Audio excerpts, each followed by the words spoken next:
வணக்கம் மக்களே, சற்றுமுன் கிடைத்த தகவல் ஒன்றை பார்க்க போகிறோம். திமுக பேய், அதிமுக பிசாசு, சீமான் விமர்சனம், திடீர் தகவல். இந்த ஒரு தகவலை பற்றி தான் நாம் பார்க்க போகிறோம். தகவலை பார்ப்பதற்கு முன்னதாக நீங்கள் நம்மளுடைய சேனலுக்கு புதிய பார்வையாளர்களாக இருந்தீர்கள் என்றால் மறக்காமல் நம்மளுடைய சேனலை சப்ஸ்கிரைப் செய்து வைத்துக் கொள்ளுங்கள் மக்களே.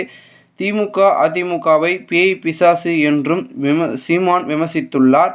தமிழகத்தில் உள்ள வட இந்தியர்கள் அனைவரும் பாஜகவின் வாக்குகள்தான். தமிழகத்தை இந்தி பேசும் இன்னொரு மாநிலமாக்க முயற்சி நடக்கிறது என்றும், தமிழகம் மிகப்பெரிய ஆபத்தில் உள்ளதால் வட இந்தியர்களுக்கு வாக்குரிமை தரக்கூடாது எனவும் கூறிய சீமான், மாடுகளுக்கும் மட்டுமல்ல மரங்களுக்காகவும் விரைவில் போராட்டம் நடத்த உள்ளதாக தெரிவித்துள்ளார். இந்த ஒரு தகவல் தற்பொழுது அரசியல் வட்டாரங்களில் பெரும் பேசும் பொருளாகவும் மாறியிருக்கிறது. இந்த ஒரு தகவலை குறித்த பொதுமக்கள் உங்களுடைய கருத்துக்களை கமெண்ட் மூலமாக தெரிவிங்கள்.